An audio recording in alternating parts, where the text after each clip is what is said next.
God's chosen one. They created a method to contain your calling when they couldn't kill it. Possibly spoken in heaven's battle room. Marinate that.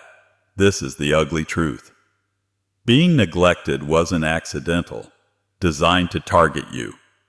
A flawed system wasn't your birthright. Like a miraculous flaw, you were wired to crash it from within. Fun fact, the system wasn't designed to let you win. Indeed, it wasn't designed for survival. It was meant to tire, distract, and tame you. Turn the lion in you into a LinkedIn bio lapdog. However, God responded, "Not this one.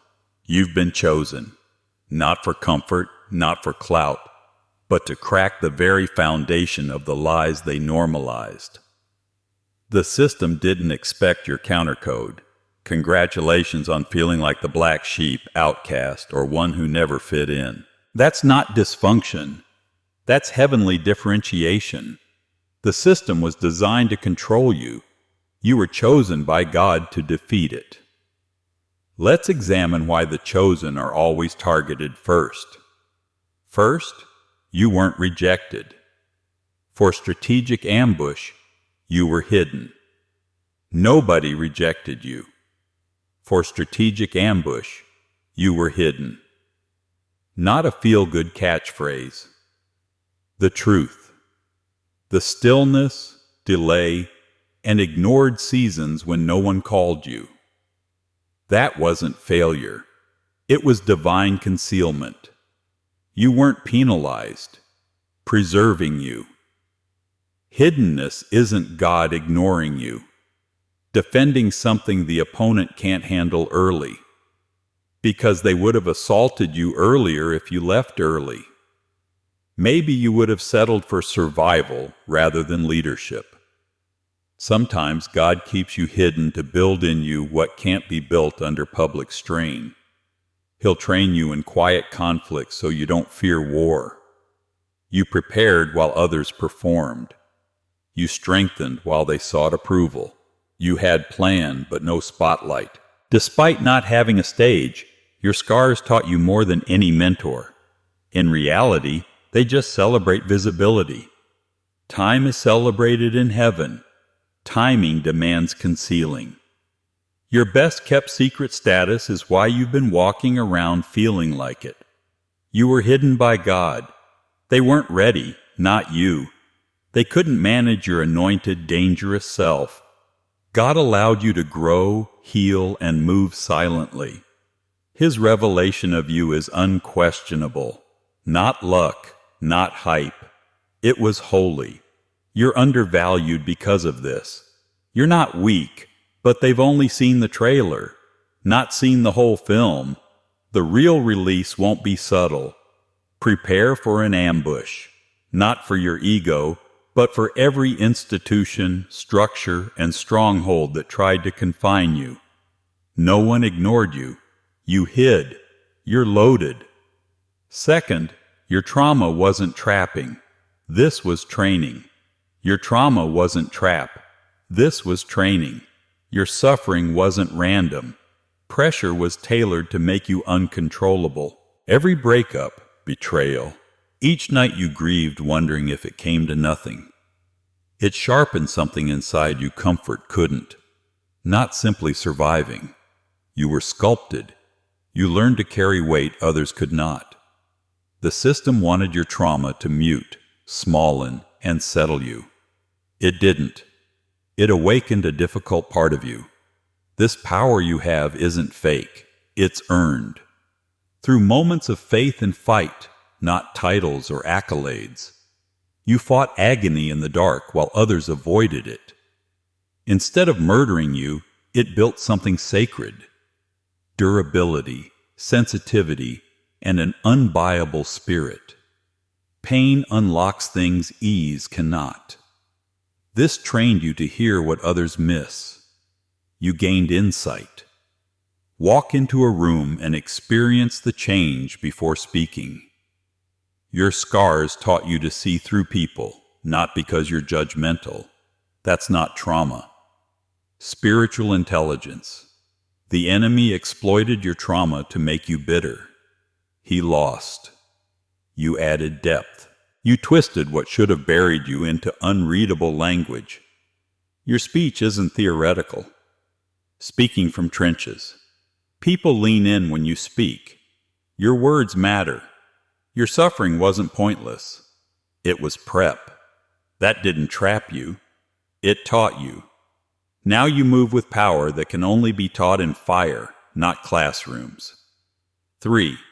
They didn't seat you at the table since you were born to build the room. The table was never meant for you, therefore they didn't seat you. You were born to build the room. So whenever you tried to blend in, something felt odd. Your performance wasn't poor. You were wired differently. You were never meant to follow small-minded rules. Your purpose was to rewrite them. You were excluded from a prejudiced system. It broke. Your presence would have revealed its deception. Thus you were barred entry. You're not one to smile through problems or play to please. They saw you as a threat, not a peer. You were uncontrollable and dangerous. They excluded you in hopes that you would shrink and quit. But they only made you build better. You don't need their platform, seat, or approval. You carry your blueprint. You see what they can't and build what they deem impossible. You've never needed their approval. Therefore, you move with freedom they'll never understand. A superior architect supervises you. Your ideas are too audacious for safe rooms. Even whispering, your voice shakes the room. They wanted you to think exclusion meant failure. God redirected via exclusion, because acceptance might have led to conformity. You may have lost your edge, clarity, and passion. You were never made for their designs. You were made to interrupt and innovate. A place that appreciates people like you, not just tolerates them. Truth, not ego, rules. Vision triumphs over politics. Lack of value didn't keep you from sitting. Your calling was too large to sit. It was built to stand, talk, and change the room. No more door knocking. Or, you build them. 4th, their system was based on fear, but yours on revelation. Fear underpinned their system. Control-based, scarcity-driven, and fixated on discipline. It runs on fear. Anxiety over rejection. Fear of instability, failure. It makes people shy, quiet, mindlessly follow rules, and never challenge them. If it can lock your thoughts, the system doesn't need your hands. It works like that. Conditioning, not force. It makes you compromise your voice for comfort. But you're built differently. Your fear doesn't drive you. Running on revelation. You follow what the secret place tells you, not public opinion. So the rules don't work for you. So scare tactics bounce off you like rubber bullets. The Spirit has shown you too much to govern the flesh. You're not playing their game. Here to flip the board. Your credentials don't fit their system. You are divinely clear. Don't copy trends. You're honest. You don't want influence. Impact is released. You don't control results. Follow instructions. That makes you dangerous. So they don't know what to do with you.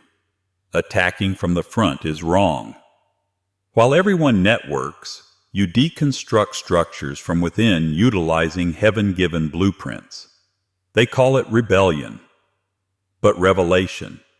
You're not anti-system for chaos. Your post structure can't hold what God is doing next. So you're misunderstood. Therefore, you don't fit. You were never meant to adapt. You're meant to cause trouble. Your weapons don't look powerful or status-driven. They resemble wisdom, conviction, authority, humility, craziness that breaks cycles, and vision that offends the comfortable. You don't fight for their approval. Move to finish your task. That distinguishes you. Fifth, you carry unintelligible codes. They'll never understand your codes. Your foundation is old, spiritual, and impenetrable by superficial systems, not because you're better. Your contents aren't from a book, podcast, or conference. It originated from bloodline pain, spiritual inheritance, and wars your ancestors lost so you could. You're gifted and coded. That code isn't copyable or monetizable. People study, copy, and partner with you because of it. Because you don't utilize logic, they can't figure out how you move. Your wiring is prophetic. You defy trends. Following directions. You're creative and connected. Your presence changes atmospheres since you have activation in your DNA as well as talent. You've probably noticed. You can stand out without trying. You just do. Not arrogance. It's anointing. Your life has an inexplicable spiritual mark. Traditional systems frustrate you. They ask you to dilute your gear to fit. Your code doesn't shrink. Disrupts. It requests no authorization. Moves on assignment. You can't be copied because your code is unique. No class teaches divine design, thus you can't be coached. You can't be confined because fear can't contain revelation. This is why you've always felt different. Not broken or lost, merely encoded with something they couldn't understand. Their mold didn't match you. You had to break it. You demonstrate that heavenly plan doesn't need human approval. Not just picked. You're built to impact. Sixth, your heaven's disturbance in a control-obsessed world. Your heaven's disturbance in a control-centric world. But that's not poetic. This is prophetic. You weren't sent to keep things normal. Shatter the settled because you were born. Systems want predictability. They like when people obey, stay in line, and don't raise questions. You arrive, chosen ones, and the atmosphere shifts. Your existence undermines their realm of control, not because you're noisy, not just entering rooms. Move them. By essence, not force. You bear confrontational truth. Even whispered. So people call you intense, deep, or too much. Your alertness is beyond their tolerance. You reveal things by being there, used to things. Disorder posed as order. Tradition without truth. Silent oppression disguised as serenity. Nobody told you to behave. You weren't meant to blend in, play it safe, or dilute yourself for vulnerable others. Your calling is designed to disrupt. You don't cause trouble. You break patterns, not rebellious. You amaze. God put something in you that doesn't like mediocrity, silence in the face of injustice, or meaningless rituals. You are restless in places others feel safe. You weren't engineered to get along. You're here to expose lies, false tranquility, and spiritual paralysis. Charged, not faultless, your speech has weight. The oil is there. Warfare exists. Behind it is heaven. You won't please everyone. You won't get into every room. But that's not rejection. It's recognition. They know what you carry but can't name it. Not here for safety. Here to shake the ground. 7. The system craves uniformity, but you're holy. Conformity fuels the system. It thrives when people conform and surrender their identity for acceptability. Just repeat, no thinking required. Difference isn't wanted, wants duplication. It rewards those who fit in, keep little, and never wonder why. You're the flaw. You were never meant to fit. You're born to interrupt. They don't understand you.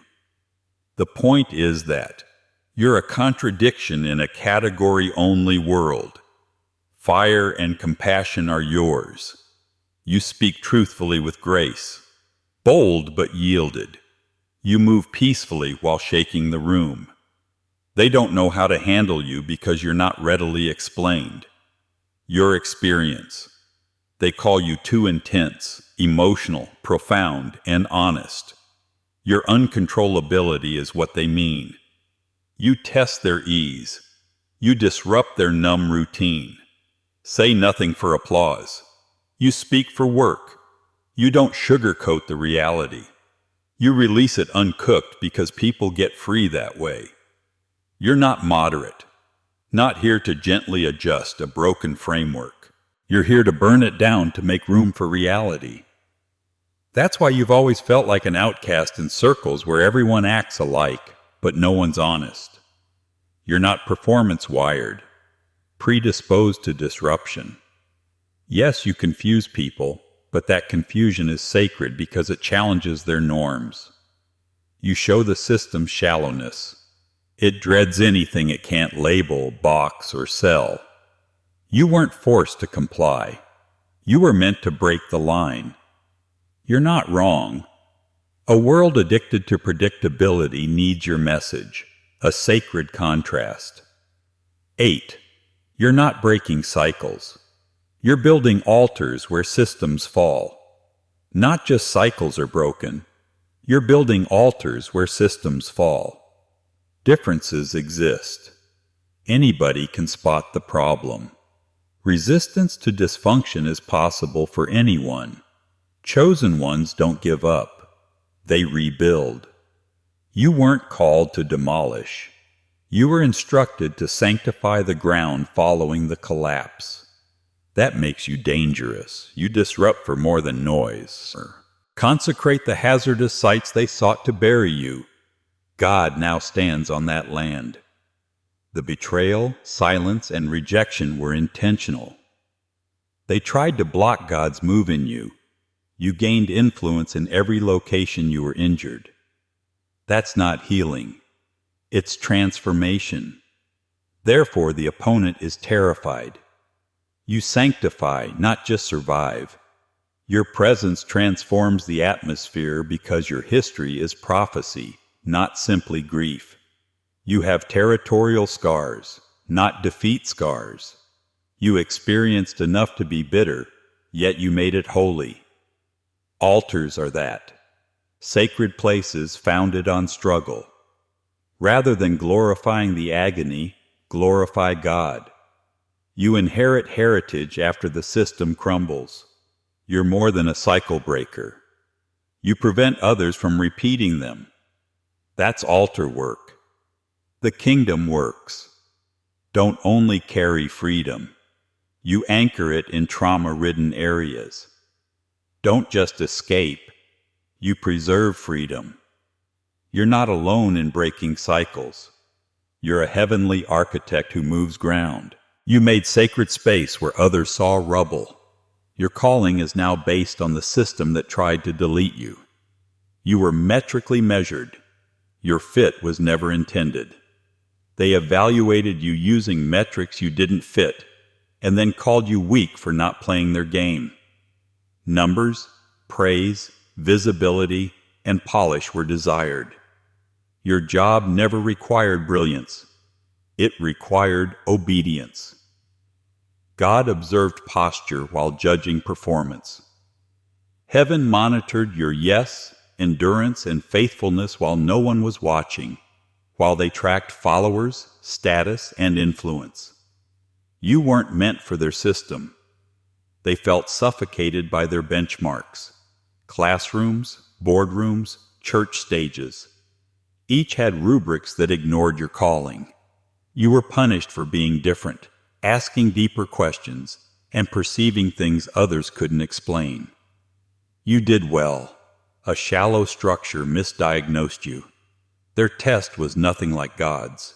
He challenged your ability to endure hidden seasons, closed doors, and staying committed to the vision when nothing was moving. Though many thought you were static, Heaven witnessed you pass every test quietly. You're standing because of that. Thus, favor follows despite credentials. Because you were never a number, they couldn't quantify you. You're a divine sign in flesh. They couldn't classify that, so they ignored it. God never required you to match their plan. He needed you to interfere. You continued showing up despite low results on an exam you weren't permitted to take. Continued constructing. You kept going by revelation when rationality failed. And heaven noticed. People didn't endorse you. Your position was deliberate. Systemically, you failed. Your passage was silent. God saw everything. Number 10. You don't seek fame. Your purpose is prophetic detonation. You don't seek fame. Your purpose is prophetic detonation. Although the world mistakes influence with approbation, you operate at a different frequency. Your calling wasn't to gather likes, avoid controversy, or maintain peace. You must spark something strong and uncomfortable. Your flame isn't meant to please everyone. It's supposed to disturb foundations and awaken sleepers. That's why your presence unnerves people before you speak. Not being unpleasant or aggressive, because you bring a fire they can't control. Your existence challenges people's comfy lies. Your eyes, intensity, and conviction convey it. Avoid room blending. You deplete them, revealing hidden realities. People must compromise for popularity. It requires you to soften your message and follow the regulations. Your calling requires the opposite. You're here to tell the truth, challenge myths, and awaken a generation frozen by silence and fear. Detonations aren't subtle or safe, and you're one. They're loud, quite messy. They alter everything. You want to escape, not fit in. Your goal isn't to please everyone. Your role is to shock the world as God's tool. That's why your modest presence ripples. You break chains, are a force for change, and won't be silenced. Chase neither applause nor acceptance. Go after your task. The world doesn't need another celebrity. It needs your prophetic detonation alone. Number 11. Heaven deposited more in you when they dismissed you. Heaven deposited more in you when they dismissed you. It seems like every refusal, closed door, and missed chance wasn't rejection. God redirected and invested. Heaven grew closer when the world turned away. Instead of losing, you gained unseen territory.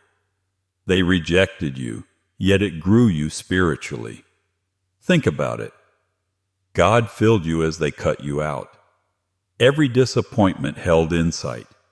Every solitude fostered insight. Heaven regarded failures as opportunities. Facilitate spiritual outflow that nature can't contain. Even though the environment seems barren, your inner world is rich. It's because your spirit is being fed in ways the physical world can't. You carry more than appears. More wisdom, purpose, and fire. That's why you function differently. Their rejection was never void, even if no one else knows why. A vacuum for divine deposits. The no's wasn't walls. They led to deeper understanding. You weren't empty. You were overstuffed. That overflow will shatter every chain, dismantle every system against you, and establish your authority where they believed you had none. Do not be discouraged by dismissals. Celebrate them. Heaven responded, "Not yet. I'm filling them for something greater." You're not less because they overlooked you. You're more, and that more is about to change everything. Number 12. You were meant to end silent suffering. You were meant to end silent suffering. This goes beyond luck and blessings. A burden, a holy duty. Many have hidden wounds and pains they never spoke about, but you were chosen to face them. Your life isn't about fame or short-term success. Closure means breaking generations-old chains.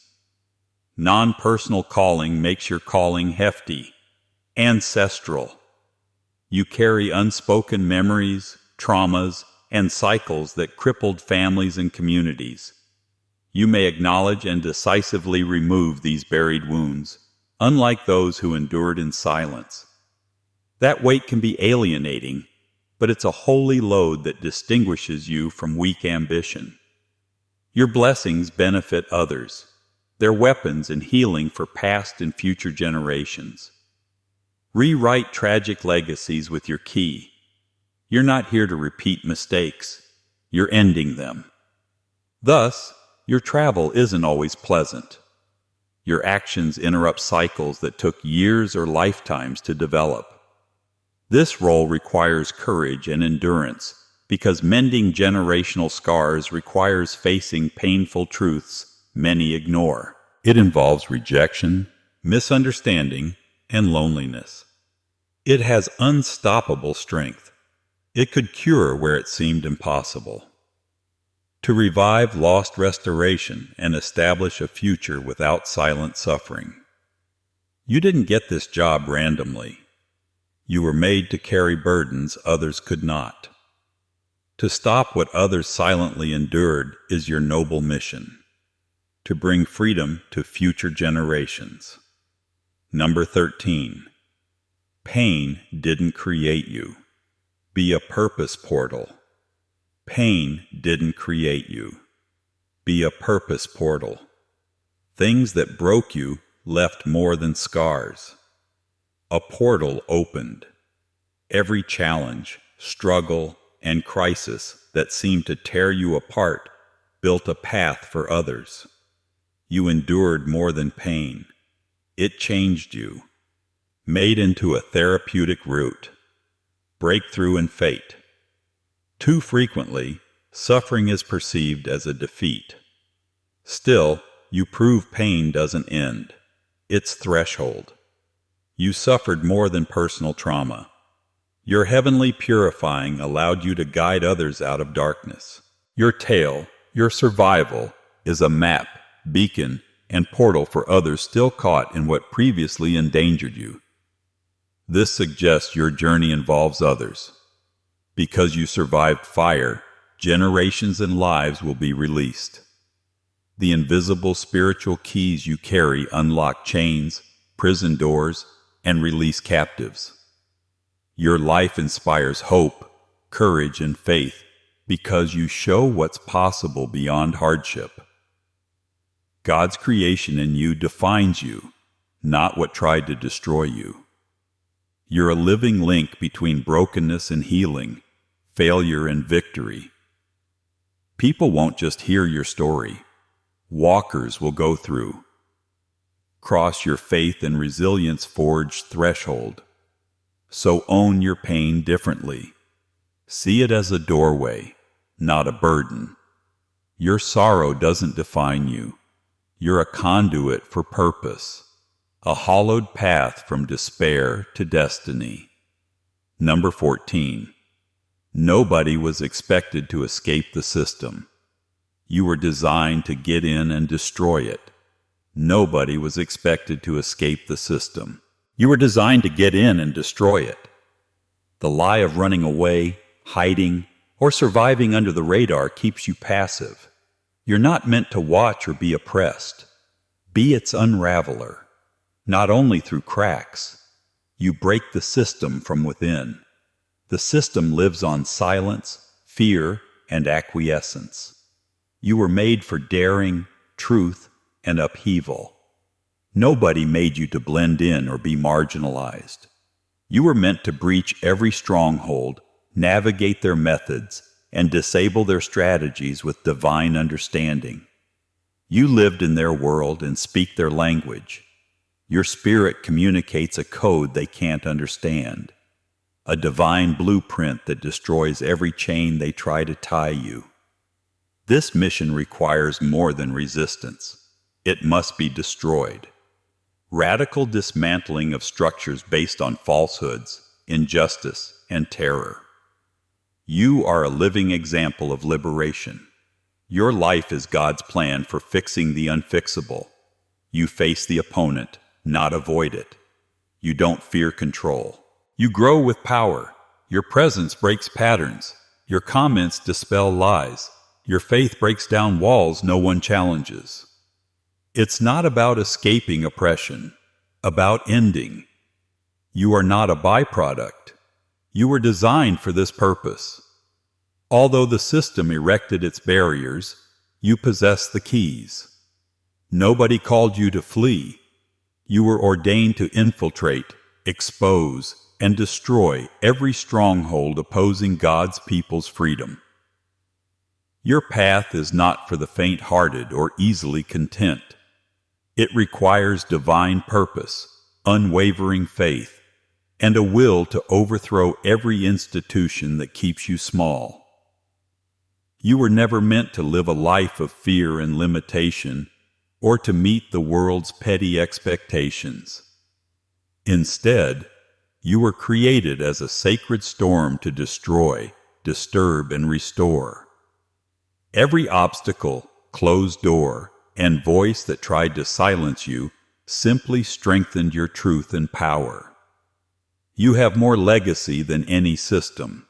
You are the resurrected altar, the gateway to liberation, and the prophetic detonation that topples control.